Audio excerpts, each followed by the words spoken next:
Bismillahirrahmanirrahim. Alhamdulillahirabbil alamin. Wa bihi nasta'inu ala umuri dunya waddin. Wa nusalli wa nusallimu ala al-mab'uthi rahmatan lil alamin. Nabiyina Muhammadin wa ala alihi wa sahbihi wa man tabi'ahum bi ihsanin ila yaumiddin wa sallama tasliman katsira, amma ba'd. Kaum muslimin dan muslimat yang dimuliakan oleh Allah, bab yang ke-13 atau pasal 13 dari apa yang ditulis oleh Imam Ibnul Qayyim rahimahullahu ta'ala dalam kitabnya Ad-Da'u wad-Dawa. Beliau mengatakan faslun dhararud dunubi wal ma'asi, pasal tentang dampak buruk dari perbuatan dosa dan kemaksiatan.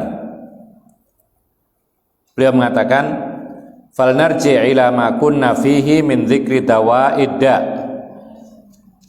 maka mari kita kembali kepada apa yang telah kita bahas, yaitu mengingat kembali penawar dari penyakit hati, alladzi idza istamarra afsada dunya al-'abdi wa akhiratahu, yang mana ketika penyakit itu terus ada, tidak diobati, maka penyakit itu akan menghancurkan dunianya seorang hamba, bahkan akhiratnya.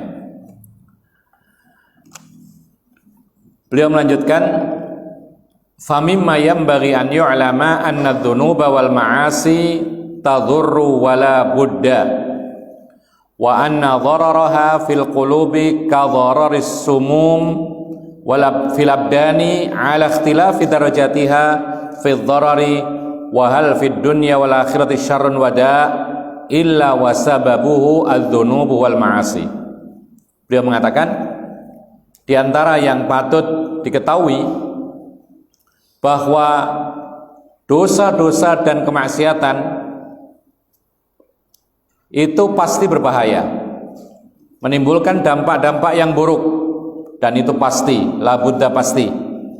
Dan sungguhnya dampak buruk dari dosa dan maksiat mengenai hati itu sebagaimana racun yang mengenai badan. Jadi racun diminum maka badan bisa mati. Maka dosa dan kemaksiatan itu sama dengan demikian kepada hati, meracuni hati, merusak hati, sebagaimana racun itu merusak dan mematikan badan. Tentu saja berbeda-beda tingkatan-tingkatan mudaratnya. Artinya dosa itu juga bertingkat-tingkat, ada kecil, ada besar, ada dosa-dosa yang paling besar, ya. Ada dosa kecil yang ketika diremehkan menjadi besar. Ada dosa besar yang ketika dia beristighfar dan taubat langsung dihapus oleh Allah, bisa.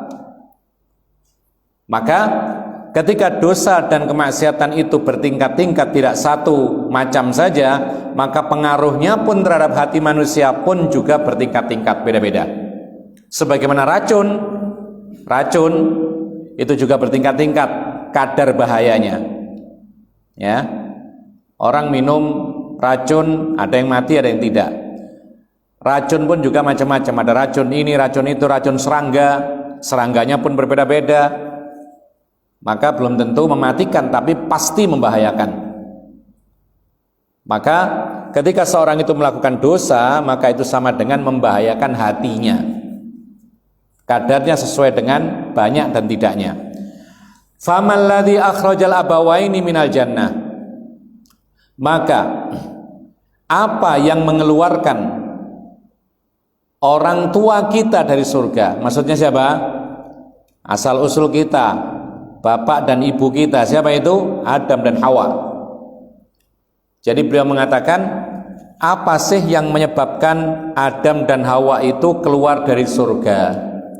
Yang mana dari ladzati wan na'imi wal bahjati wassururi ila daril alami wal ahzan wal masaib. Jadi Apa sih yang menyebabkan Nabi Adam dan Hawa itu dikeluarkan, diusir dari surga? Yang mana surga itu adalah tempat yang penuh dengan kenikmatan, kemegahan, kebahagiaan.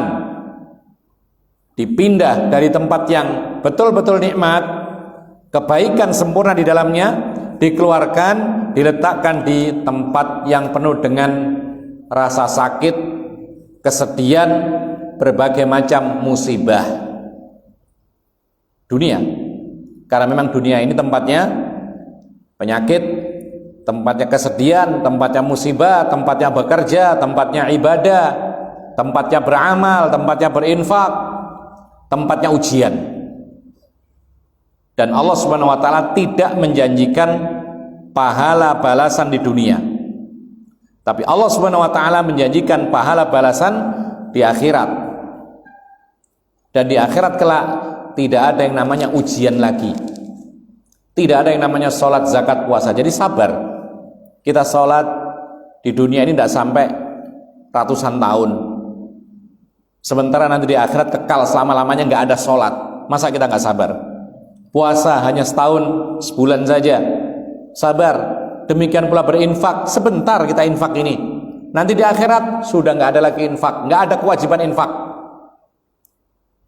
Maka dari itu Allah Subhanahu wa taala mentakdirkan Nabi Adam dan Hawa dikeluarkan dari surga karena sebab dosa dan maksiat.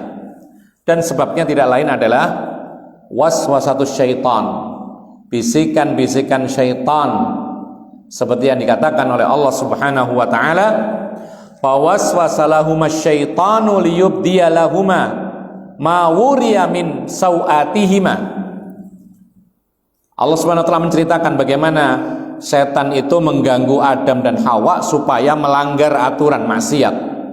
Kata Allah Subhanahu wa taala, setan mulai memberikan bisikan kepada Adam dan Hawa supaya apa? Supaya tampak apa yang telah ditutupinya berupa sau'ah auratnya. Wa qala ma nahakuma rabbukuma an hadhihi syajarati illa an takuna malakaini aw takuna minal khalidin. Lalu setan mengatakan lagi, wahai Adam dan Hawa, Tuhanmu itu tidak melarang kamu dari pohon ini atau dari buah pohon ini, melainkan supaya engkau berdua tidak menjadi penguasa dan juga tidak kekal. Ini bisikan setan, gangguan setan kepada Adam dan Hawa. Kemudian dikuatkan dengan terus mengulang-ulang gangguan-gangguan. Makanya para ulama mengatakan ini menunjukkan kepada kita bahwa setan itu nggak berhenti sampai kita jatuh kepada perbuatan dosa. Ya, apapun perbuatan dosa itu, setan tidak akan berhenti sampai kita jatuh kepada kemaksiatan, baru kemudian kita menyesal. Apapun perbuatan itu, ketika kita ingin lepas, kita harus punya sikap. Kita yang harus mengatakan tidak, saya tidak mau, ini dosa, kita tinggalkan, baru insya Allah dijaga oleh Allah Subhanahu wa taala. Tapi kalau kita turuti bisikan tersebut, setan tidak akan berhenti sampai kita jatuh kepada kemaksiatan. Sampai-sampai Allah mengatakan, wa qasamahuma inni lakuma laminan nasihin. Lalu kemudian belum puas setan itu mengganggu Adam, maka dia pun bersumpah dengan nama Allah. Dia mengatakan, aku bersumpah dengan nama Allah, sesungguhnya aku termasuk pemberi nasihat. Jadi nganjurkan saja. Dalam ayat yang lain Allah mengatakan, hal adulluka ala syajaratil khuldi wa mulkin la yabla. Jadi penawaran isinya. Jadi ketika dipengaruhi, tidak bisa cara lain, penawaran. Menawarkan apa? Kata syaitan, apakah mau engkau aku tunjukkan suatu pohon yang mana pohon itu adalah pohon kekekalan dan pohon kekuasaan. Artinya kalau engkau memakan dari pohon itu atau buah itu, engkau akan kekal dan engkau akan berkuasa. La yabla, tidak akan binasa selama-lamanya. Setan terus mengganggu. Kemudian berikutnya dalam ayat yang lain, Maka Nabi Adam pun terpengaruh dan akhirnya memakan buah pohon tersebut. Pohon apa tadi?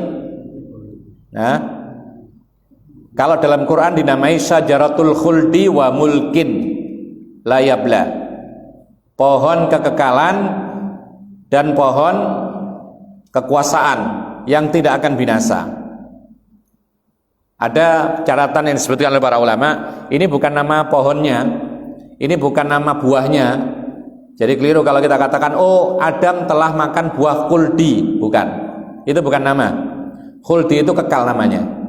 Jadi maksudnya apa? Pohon khuldi, pohon kekekalan. Tapi tidak cukup demikian, sifatnya dua, wa mulkin. Jadi pohon kekekalan dan kekuasaan. Jadi kalau kita menyebutkan pohon khuldi, harus kita tambah wa mulki. Itu yang benar. Jadi karena pohon ini tidak disebutkan buahnya apa, yang penting dia itu adalah pohon atau buah, kalau dimakan itu mengakibatkan kekekalan dan kekuasaan, berkuasa. Tapi ini perkataan syaitan. Makanya ini catatan, kita tidak menyebut pohon itu adalah pohon khuldi, tapi itu kata syaitan. Pohon tersebut yang memakannya berakibat berkuasa dan kekal, lalu tidak binasa. Kemudian Allah menceritakan fa'asa rabbahu faghawa, maka Adam pun akhirnya melanggar, melanggar aturan Allah, tidak boleh makan buah tersebut. Melanggar, faghawa, maka dia keluar dari perintah Allah Subhanahu wa taala. Tapi kemudian taubat. Allah mengatakan summa jtabahu rabbuhu fataba alaihi wahada. Kemudian Allah Subhanahu wa taala memerintahkan untuk taubat kepada Tuhannya, lalu kemudian dia taubat, kemudian dia pun mendapat petunjuk. Akhirnya dia diterima taubatnya oleh Allah Subhanahu wa taala, tapi tetap mendapatkan hukuman, yaitu keluar dari surga. Kenapa keluar dari surga? Karena dia berbuat dosa, memakan buah yang dilarang oleh Allah di surga. Akibatnya berat, diusir dari surga menuju dunia, kemudian anak pinaknya ada di dunia, bukan di surga, termasuk kita sekarang ini. Tapi apakah kita menyalahkan Nabi Adam? Jawabannya tidak. Para ulama mengatakan bahwasanya Nabi Adam tidak bisa disalahkan karena dia sudah bertaubat dan Allah menjamin diterima taubatnya. Sehingga ini masa lalu beliau-beliau yang tidak boleh kita hina, tidak boleh kita ejek. Bahkan apa? Bahkan kemudian dia mengajarkan kepada kita taubat yang benar. Ma'asyiral muslimin rahimakumullah. Yang berikutnya, fama wa malladzi akhraja iblis min malakutis sama'i wa taradahu wa la'anah. Maka apa pula yang mengeluarkan iblis dari kerajaan langit, dan apa yang menyebabkan Allah mengusir dia dan melaknatnya? Wa masaha dhahirahu wa batinahu faja'ala suratahu aqbaha suratin asna'aha. Dan apa yang menyebabkan setan itu atau iblis lebih khusus diusap oleh Allah zahir dan batinnya, lalu Allah menjadikan bentuknya adalah bentuk yang paling buruk dan yang paling hina. Ini Ibnu Qayyim menganggap bahwasanya setan wujud aslinya itu sangat-sangat buruk, dan keburukan wujudnya itu diakibatkan karena berbuat dosa ini, sehingga iblis ini dikeluarkan dari kerajaan langit, kemudian dia dilaknat, diusir, kemudian akhirnya apa? Akhirnya turun ke dunia. Rupanya pun dirubah jelek, sejak dari zahir sampai batinnya. Wa batinahu aqbaha min suratihi wa asna. Dan batinnya iblis lebih buruk daripada zahirnya. Jadi dalam hatinya itu lebih buruk daripada badannya iblis. Wa buddila bil qurbi bu'dan wa bir rahmati la'nah. Apa pula yang menjadikan tadinya dia dekat dengan Allah, dekat para malaikat di kerajaan langit, kemudian dikeluarkan ke dunia ini. Kemudian apa? Kemudian dirubah, tadinya dekat menjadi jauh, tadinya dirahmati lalu sekarang mendapat laknat. Wabil jamali kubhan, tadinya bagus sekarang buruk. Wabil jannati naron taladha, kemudian tadinya dia bisa masuk surga, kemudian dikeluarkan, diganti, akhirnya dia masuk ke dalam neraka yang menyala. Wabil imani kufra, yang tadinya punya iman sekarang kufur. Kisahnya iblis, ikhwana fiddin, a'azzakumullah. Sebabnya dia dikeluarkan dari kerajaan langit. Jadi dahulu iblis itu tinggal bersama-sama para malaikat di kerajaan langit. Kemudian tatkala Allah Subhanahu wa taala menciptakan Nabi Adam dari apa? Dari air atau dari tanah? Dari tanah. Beda dengan kita dari air. Ya. Nah, ketika Allah menciptakan Nabi Adam dari tanah, sementara Allah telah menciptakan iblis dan syaitan dari api, malaikat dari cahaya. Berarti Nabi Muhammad dari apa? Nah, kalau antum mengatakan malaikat dari cahaya, tapi Nabi Muhammad itu manusia, anaknya manusia, betul ya? Dia punya bapak ibu loh, Abdullah dan Aminah. Maka Nabi Muhammad SAW diciptakan dari air, sebagaimana kita. Ya. Innama ana basyarun mithlukum yuha ilai, kata Nabi Muhammad SAW, aku ini manusia biasa seperti kalian, tapi aku dilebihkan dengan wahyu. Jadi selagi tidak ada keterangan yang sahih, perbedaan kita dengan Nabi Muhammad berarti sama. Tapi kalau ada keterangan yang sahih maka beda. Makanya bedanya kita dengan Rasulullah, beliau diangkat sebagai Nabi, sebagai Rasul, mendapat wahyu, mendapat mukjizat. Beliau adalah manusia yang terbaik, ya, afdhalul ummah, kemudian asyraful anbiya wal mursalin, nabi yang paling mulia, rasul yang paling mulia, manusia yang dipilih yang terbaik di dunia ini adalah Nabi Muhammad. Itu kelebihannya. Adapun yang lainnya sama. Rasulullah tidur juga kita tidur. Rasulullah ngantuk, betul? Betul, ngantuk. Pernah Rasulullah ketiduran dalam suatu perjalanan, di tengah malam kecapean, kemudian Rasulullah tidur juga. Sampai akhirnya apa? Salat subuhnya pun kelewatan. Manusia biasa. Ya. Jadi Rasulullah SAW manusia biasa seperti kita, tetapi Nabi Muhammad dipilih oleh Allah menjadi nabi dan rasul. Kemudian ketika Allah Subhanahu wa taala menciptakan Adam, maka Allah Subhanahu wa taala mengatakan, wa idz qulna lil malaikati isjudu li adama fasajadu illa iblis. Ingat, tatkala kami mengatakan kepada semua para malaikat, termasuk diantaranya adalah iblis. Sebagian para ulama mengatakan iblis itu asalnya malaikat. Ini nggak benar, ya, karena belum tentu sama meskipun dipanggil semua. Iblis ya iblis, karena ada keterangan iblis itu dari setan, dan setan diciptakan dari api, sementara malaikat dari cahaya.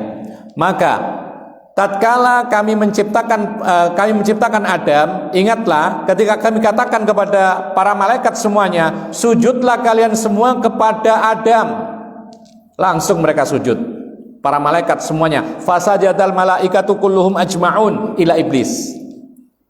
Maka semua para malaikat sujud kepada Nabi Adam kecuali iblis, tidak mau sujud. Dan di sini menunjukkan kepada kita ternyata hukum itu bisa berubah. Dulu di awal-awal penciptaan manusia boleh sujud kepada manusia, boleh. Kita juga melihat bagaimana dalam Al-Quran keluarganya Nabi Yusuf dan orang tuanya ketika dipertemukan oleh Allah Subhanahu wa taala dalam kondisi Nabi Yusuf sudah memegang kekuasaan saat itu, mereka fakharru lahu sujada, mereka tersungkur sujud kepada Nabi Yusuf. Lalu kemudian datang Islam, sujud kepada manusia dilarang. Bahkan Rasulullah mengatakan andaikan boleh manusia, ini dalam agama Islam, andaikan boleh manusia sujud kepada manusia, maka istri akan aku perintahkan sujud kepada suami, tapi nggak boleh juga. Jadi berubah hukumnya. Ya, dalam Islam ada perubahan. Tapi setelah Islam ini sempurna dengan wafatnya Nabi Muhammad SAW, maka hukum-hukum tidak bisa dirubah-rubah. Dan itulah manfaat sempurnanya agama Islam.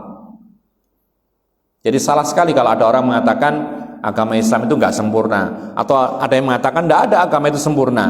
Nah, kalau nggak ada yang sempurna berarti terus berkembang dan akan datang nabi baru, agama baru dan seterusnya.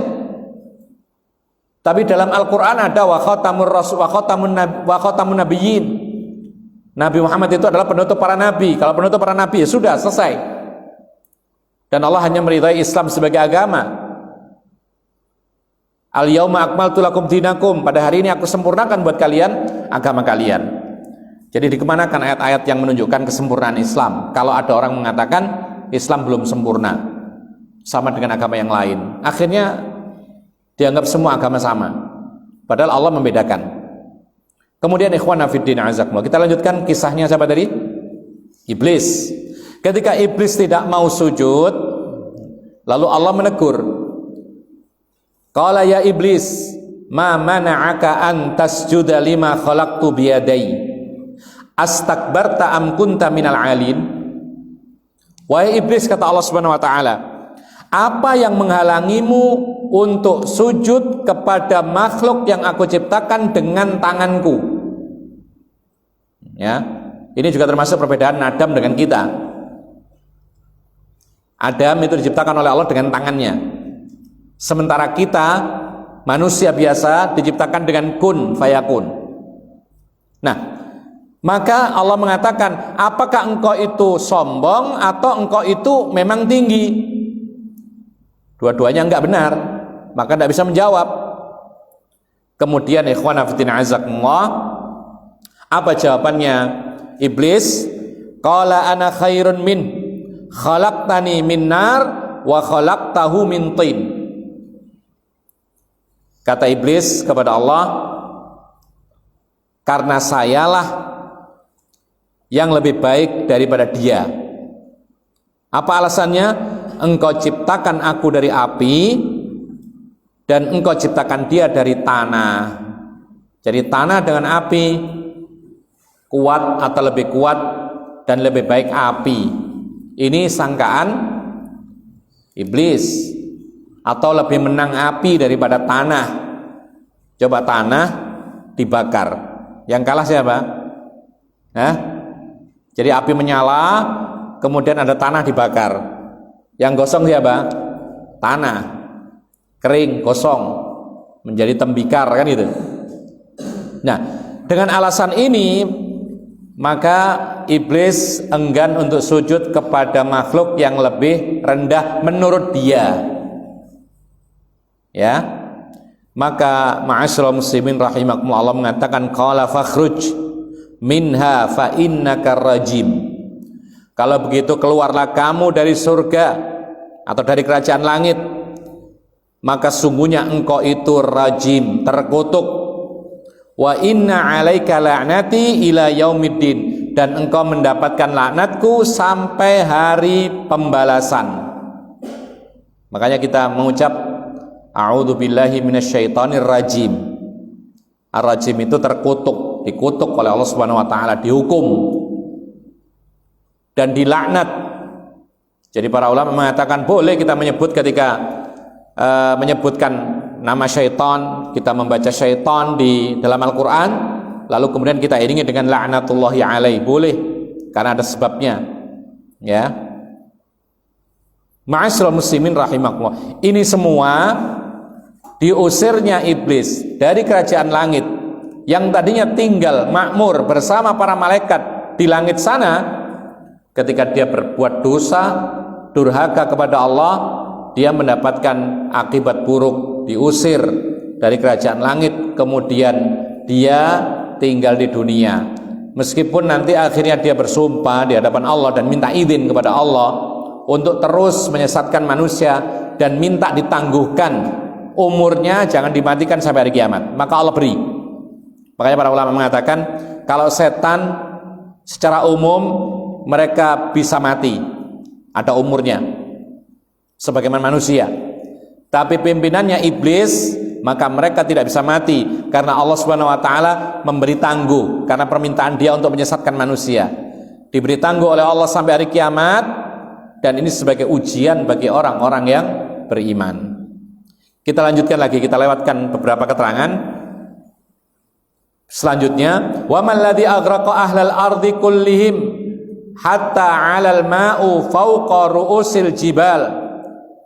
Dan apa juga yang menyebabkan tenggelamnya penduduk bumi, mereka semua ini ditenggelamkan oleh air yang sampai air itu merambah puncak-puncak gunung. Siapa mereka?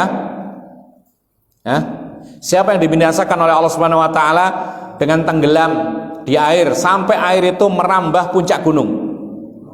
Kaumnya Nabi Nuh. Tatkala Nabi Nuh berdakwah, di antara isi dakwanya adalah mentauhidkan Allah, dan ini inti daripada seluruh dakwahnya para rasul,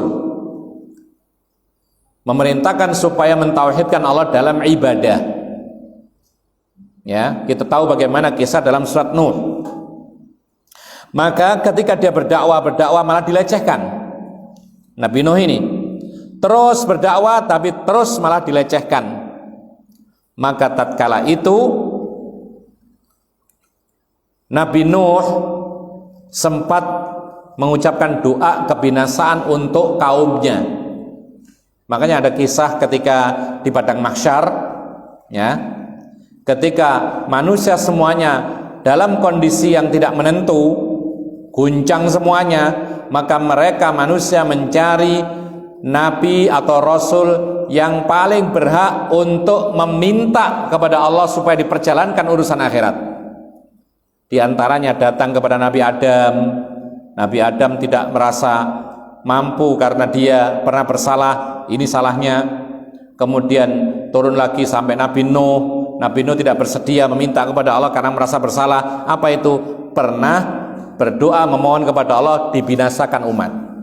Padahal masalah membinasakan atau tidak ini urusan Allah. Berbeda dengan Nabi Muhammad, separah apapun gangguan orang kafir, beliau tidak pernah berdoa membinasakan mereka. Secara umum maksudnya. Kalau suatu kelompok tertentu seperti Bani Riklin wa Da'wan pernah.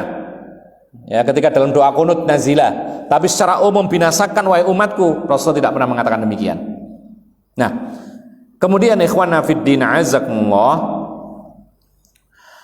maka Allah pun subhanahu wa ta'ala memerintahkan Nabi Nuh alaihi salam untuk membuat sebuah perahu atau kapal. Tidak diteraskan ya bagaimana besarnya, ya. Tapi yang jelas di situ ada keterangan terbuat dari kayu, kemudian pakunya pakai pasak, alwahin wa dusur, papan-papan dirangkai dengan pasak-pasak, itu pakunya. Berhari-hari Nabi Nuh membuat perahu tersebut, berhari-hari lama bersama pengikutnya yang hanya segelintir orang. Kemudian ketika sedang merapikan kapal belum jadi, datang kaum mereka mengejek. Untuk apa kapal ini? Nggak ada air, nggak ada hujan, nggak ada laut. Ngapain? Terus saja diejek-ejek. Apa kata Allah Subhanahu wa taala? Wa yasnaul fulka wa kullama marra alaihi mala'un min qaumihi sakhiru min. Dan tatkala Nabi Nuh membuat sebuah kapal, lalu tatkala umatnya lewat menjumpai dia, maka mereka mengolok-ngolok. Qala in tasharu minna fa inna nasharu minkum kama tasharun. Kata Nabi Nuh, ya, kalau kalian sekarang mengolok-ngolok aku, maka nanti kami balik mengolok-ngolok kalian seperti ini juga. Kemudian ma'asyiral muslimin rahimakumullah, lalu Allah Subhanahu wa taala sudah menjanjikan, kemudian meminta supaya Nabi Nuh bersama pengikutnya naik kapal, kemudian membawa binatang tidak banyak-banyak, yang penting ada jantan dan betina, ya, sepasang-sepasang binatang ternaknya. kemudian Allah mulai menurunkan azabnya. Dengan cara apa? Yaitu dengan cara Allah menurunkan hujan yang sangat deras, dan Allah Subhanahu wa taala mengeluarkan air dari bumi. Jadi dua-duanya tidak bisa mengelak sudah. Sampai anaknya Nuh sendiri tenggelam karena dia termasuk kafir. Istrinya Nabi Nuh juga tenggelam. Nah, sekarang masalahnya adalah apa yang membuat mereka tenggelam? Tidak lain karena kemaksiatan yang mereka lakukan kepada Nabi Nuh, dan kesyirikan juga. Karena kesyirikan pertama kali terjadi pada zaman Nabi Nuh. Kemudian wa malladzi sallata ar-riha ala qaumi 'adin hatta alqathum mauta ala wajhil ardi ka'annahum a'jazu nakhlin khawiyah. Dammarat wa dammarat ma marat 'alaihi min diyarihim wa huruthihim. Dan apa pula yang mengakibatkan Allah Subhanahu wa taala menurunkan angin yang besar yang menghabisi atau membinasakan kaumnya, kaum Ad. Kaum Ad itu nabi siapa? Kaum Ad. Nabinya siapa? Nabi yang diutus. Ada ayatnya, baca saja. Wa ila adin akhahum hudan. Hud. Ya. Jadi kaumnya Nabi Hud ini dinamai Ad. Jadi kaum Ad ini memiliki keluar biasaan, kekuatan fisik, kekayaan dan lain sebagainya, sampai mereka ini semena-mena kepada orang-orang yang miskin. Diingatkan oleh Nabi Hud, kemudian mereka menyekutukan Allah Subhanahu wa taala, maka mereka dibinasakan oleh Allah Subhanahu wa taala dengan angin. Jadi hanya angin saja hancur mereka. Sampai-sampai kata Allah Subhanahu wa taala dalam Al-Qur'an, seperti a'jazin nakhlin khawiyah, mereka bagaikan batang-batang pohon kurma yang sudah lapuk. Jadi mereka bertahan berdiri, kalau nggak bertahan kawus. Tahu kawus? Apa bahasa kita kawus? Bukan hilang, kalau hilang kan bukan, kawus. Tahu kawus? Apa kawus itu? Iya, ikut terbang, ikut terbang tapi bukan hilang cering gitu, enggak. Ya. Jadi terbawa angin, maka mereka berusaha memegang sesuatu.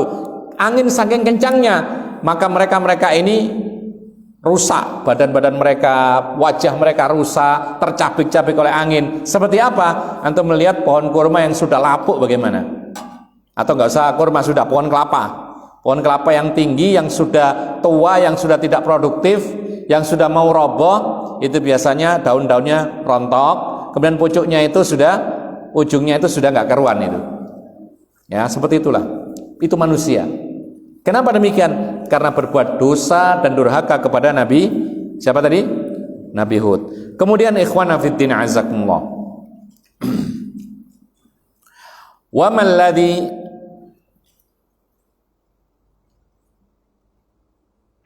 arsala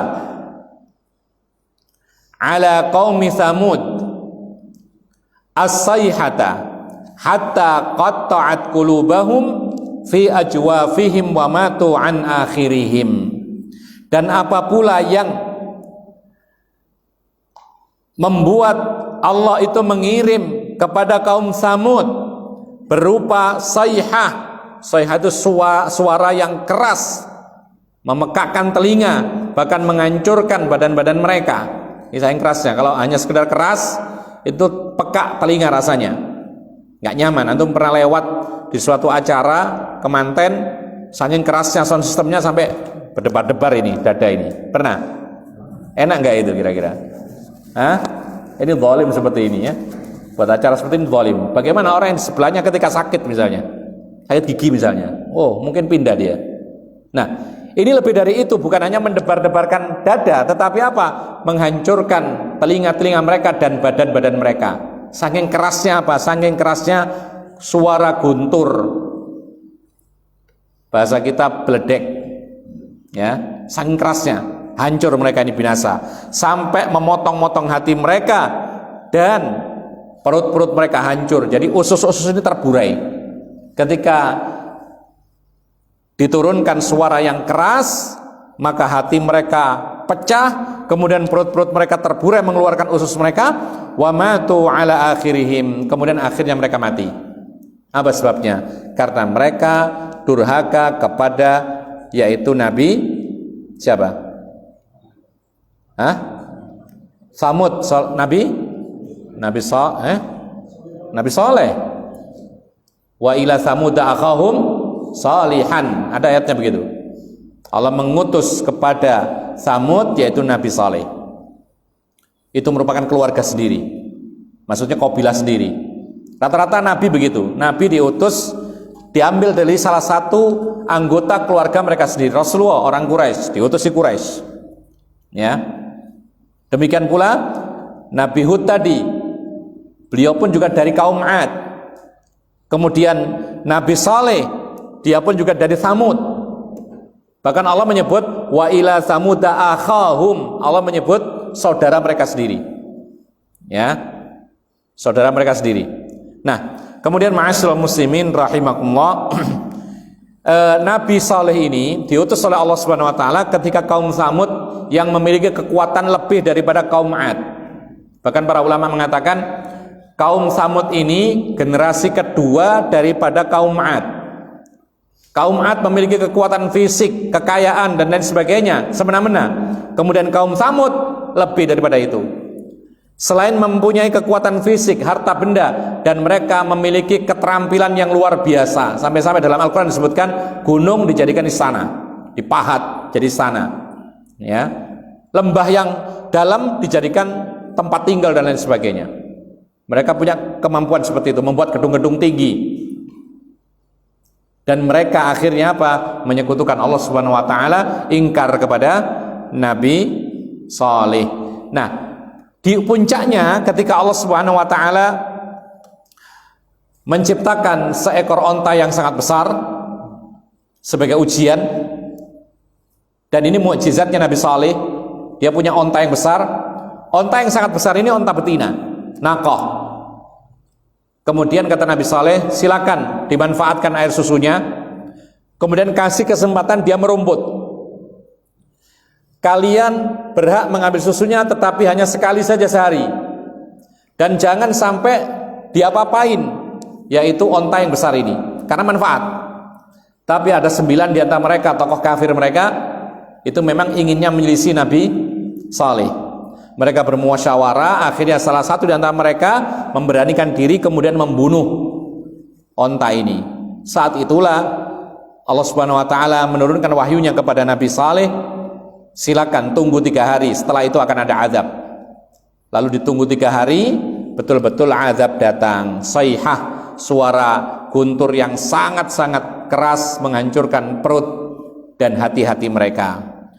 Wa malladzi rafa'a qura al-lutiyah hatta sami'atil malaikatu nabiha kilabihim thumma qalabaha alaihim faja'ala 'aliyaha safilaha fa ahlakahum jami'an thumma atba'ahum hijaratan minas sama' amtaraha 'alaihim fajama'a 'alaihim minal 'uqubat ma lam yajma'hu ala ummatin ghairihim wa li ikhwanihim amsaluha wa ma hiya minadh dhalimina biba'id. Dan beliau mengatakan, apalagi yang menyebabkan Allah Subhanahu wa taala mengangkat kampung Lutiyah. Lutiyah ini kaum Nabi siapa? Lut. Disebut Lutiyah. Jadi apa yang menyebabkan Allah Subhanahu wa taala mengangkat kampungnya kaum Lut? Jadi diangkat dari bawah, diangkat. Kemudian ketika diangkat itu sampai dalam satu riwayat, para malaikat itu mendengar gonggongan anjing. Ya. Jadi anjing pun ketakutan saat itu sehingga menggonggong keras. Para malaikat mendengar. Tsumma qalabaha, kemudian Allah membalikkan sehingga manusia menjadi di bawah, tadinya di atas, menjadi di bawah, kemudian faja'ala 'aliyaha safilaha, Allah merubah, membalik yang tadinya di atas menjadi di bawah, yang di bawah menjadi di atas, ditimbun begitu saja. dibalik oleh Allah Subhanahu wa taala. Bukan ditenggelamkan ya. Ini beda. Ya, nanti kalau menjelang hari kiamat itu yang akan banyak terjadi itu yaitu khasfun. Khasfun itu tenggelam. Jadi bumi bersama kampung, bersama orang-orangnya, bersama hartanya langsung diambleskan oleh Allah. Itu banyak terjadi menjelang hari kiamat. Tapi ketika yang dilakukan oleh Allah kepada kaumnya Nabi Lut itu diangkat dulu, kemudian dibalik oleh Allah Subhanahu wa taala. Ditambah lagi subhanallah di sini dikatakan fa ahlakahum jami'a, Allah membinasakan mereka semuanya, sudah dibinasakan. Kemudian Allah Subhanahu wa taala mengiringi hukuman itu dengan dilempari batu dari langit padahal sudah mati. Ini menunjukkan apa? Menunjukkan sangat beratnya dosa yang mereka lakukan dan sangat hinanya mereka-mereka ini, sehingga setelah dimatikan dengan cara ditimbun masih dilempari batu oleh Allah Subhanahu wa taala. Maka Allah Subhanahu wa taala mengumpulkan dua hukuman kepada kaumnya Nabi Lut, dan dua hukuman yang dikumpulkan ini tidak pernah ditimpakan kepada umat selain kaumnya Nabi Lut. Kenapa demikian? Karena mereka menyekutukan Allah, ini yang pertama. Dan mereka melakukan dosa besar yang belum pernah terjadi sebelumnya, yaitu dosa homoseksual, LGBT. Para ulama mengatakan andaikan dibalik saja bumi itu dan mereka ditenggelamkan, ini sudah mati. Tapi kenapa kok harus dilempari batu? Ini karena mirip dengan perzinahan, bahkan lebih berat lagi. Maka hukuman rajam masih tetap dilakukan meskipun mereka sudah meninggal dunia. Kita sekarang setelah adzan maghrib, kita lanjutkan setelah adzan insyaallah. Isya ya, afan.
Kita sambung kembali. Beliau mengatakan wa ma hiya minadh dhalimina biba'id, dan tidaklah azabnya Allah itu jauh dari orang-orang yang berbuat zalim. Ini menyimpulkan apa yang kita sebutkan tadi, bahwa perbuatan zalim itu sangat dekat dengan hukuman Allah Subhanahu wa taala. Nanti akan ada keterangan lagi lebih jelas. Kita lanjutkan lagi. Wa man ladzi arsala ala qaumi syu'aibin sahabal adzab kadzulal falamma sara fawqa ru'usihim amtara alaihim naran taladha. Dan apa yang menyebabkan Allah mengirimkan kepada kaum Syuaib, kaumnya Nabi Syuaib maksudnya, namanya kaum Madian, ya, kaum Madian, nabinya Nabi Syuaib. Apa yang menyebabkan Allah mengirimkan kepada kaum Madian, kaumnya Nabi Syuaib, berupa awan yang tebal, berupa azab, seperti apa? Seperti dhulal, seperti naungan-naungan, seperti gunung-gunung yang di atas. Maka tatkala awan yang tebal itu berada di atas kepala mereka, maka Allah menurunkan kepada mereka bukan air yang turun, tetapi berupa naron taladha, api yang bergejolak, membara, sehingga mereka semua hangus. Kaumnya Nabi Syuaib ini yang disebut dengan Madian, atau daerah namanya Madian. Wa man ladzi aghraqa fir'aun wa qaumahu fil bahri thumma thaqala naqala arwahahum ila jahannam fal ajsadu lil gharaq wal arwahu lil harqi. Kemudian apa yang menyebabkan Allah tenggelamkan Fir'aun dan bala tentaranya di lautan? Kemudian Allah Subhanahu wa ta'ala memindahkan ruh-ruh mereka ke neraka jahanam, sementara jasad-jasadnya tenggelam dan ruh-ruhnya itu terbakar di api neraka maksudnya. Tidak lain karena mereka-mereka ini, Fir'aun dan bala tentaranya, yaitu durhaka kepada Allah dan kepada yaitu Rasulnya. Nabi siapa? Nabi Musa alaihi salam. Wa man ladzi khasafa biqarun wa darihi wa malihi wa ahli.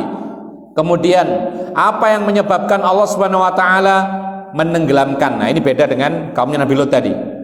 Khasaf itu menenggelamkan. Jadi Allah tenggelamkan yaitu Fir'aun, siapa tadi? Qarun, dan bahkan kampungnya sekalian, hartanya juga, bahkan keluarganya ditenggelamkan habis oleh Allah Subhanahu wa taala. Ya. Sekali lagi ini akan terjadi banyak nanti menjelang hari kiamat. Allah menenggelamkan manusia bersama kampungnya, bersama hartanya. Kapan itu? Rasul pernah ditanya. Ada 3 kejadian yang sangat sering menjelang hari kiamat. Yang pertama khasfun, Allah menenggelamkan manusia bersama harta bendanya. Kemudian mashun, Allah akan merubah manusia menjadi hewan.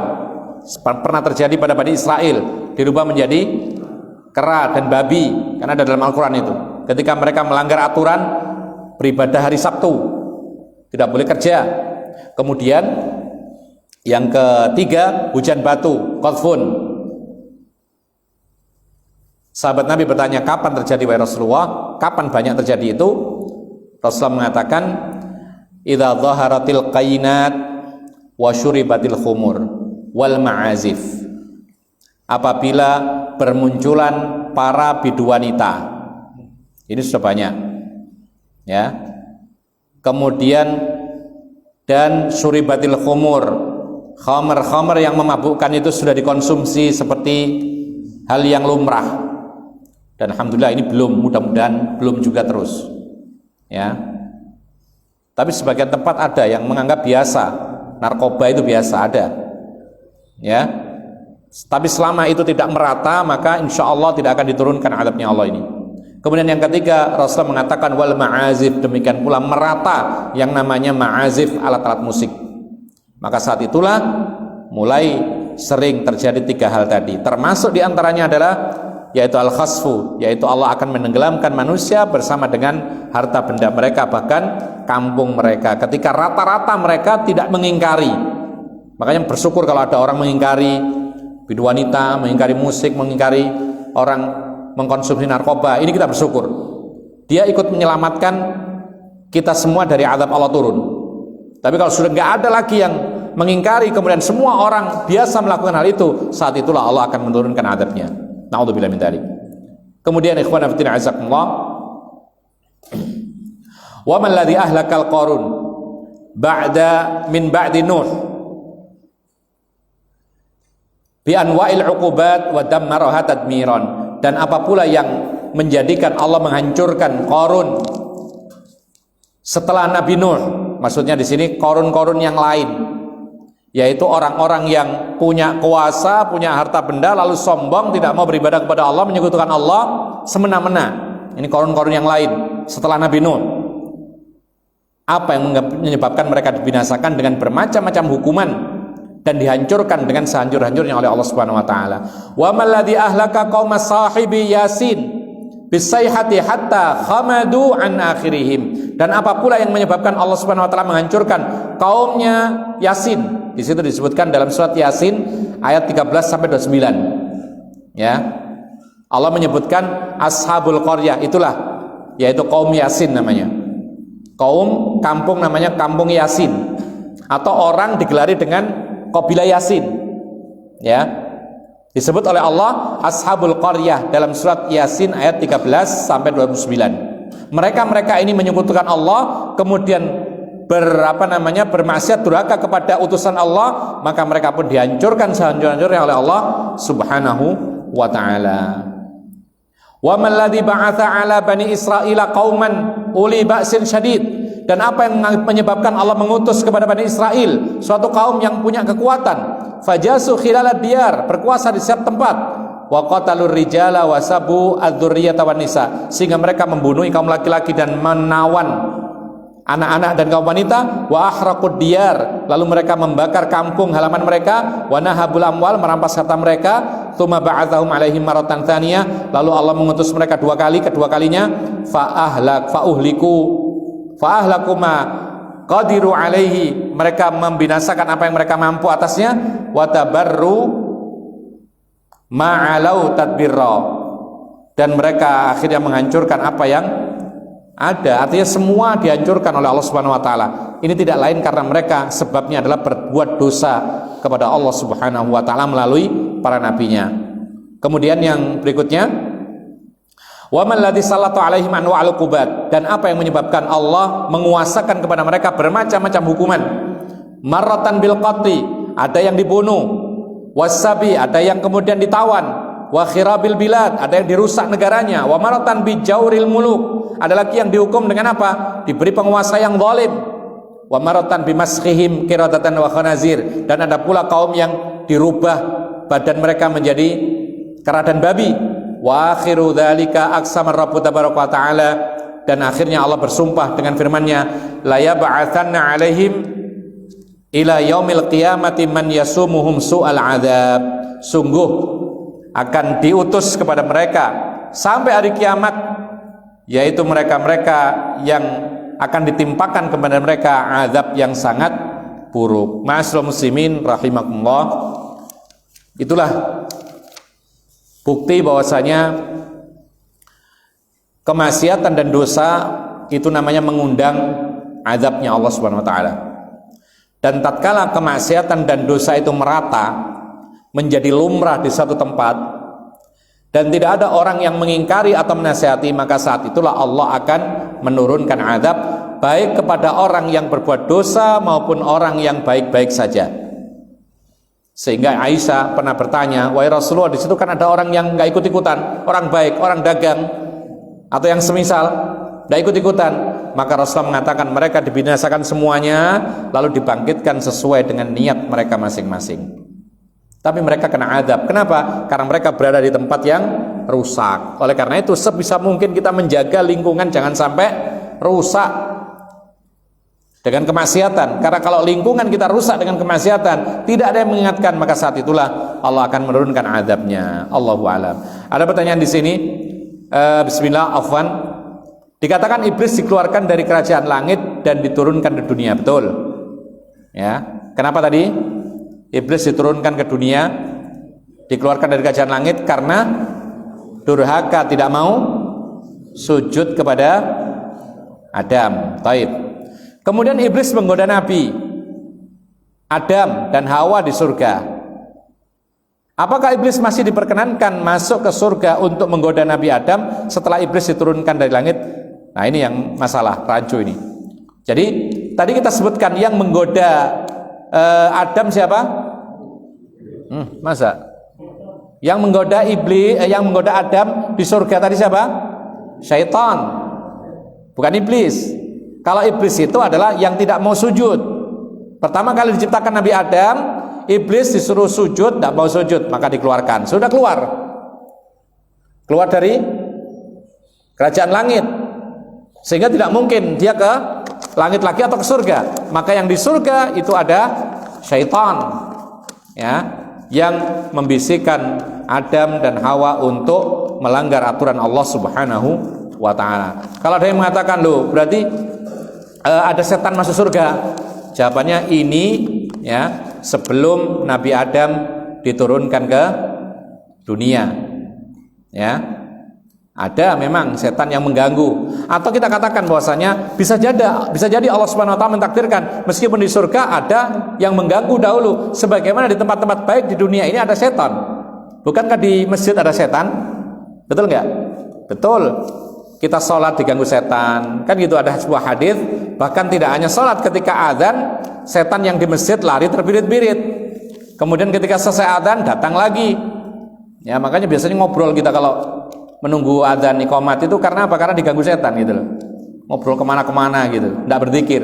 Nah ketika iqamat lari lagi, ketika mulai sholat datang lagi mengganggu orang yang sholat. Sampai dalam hadis itu setan membisikkan sesuatu yang tadinya lupa jadi ingat. Ya, sampai akhirnya apa? Orang sholat tidak ngerti berapa banyak aku telah melakukan sholat. Ini yang bisa kita sampaikan. Mudah-mudahan bermanfaat. Wa akhiru da'wana alhamdulillahirabbil alamin.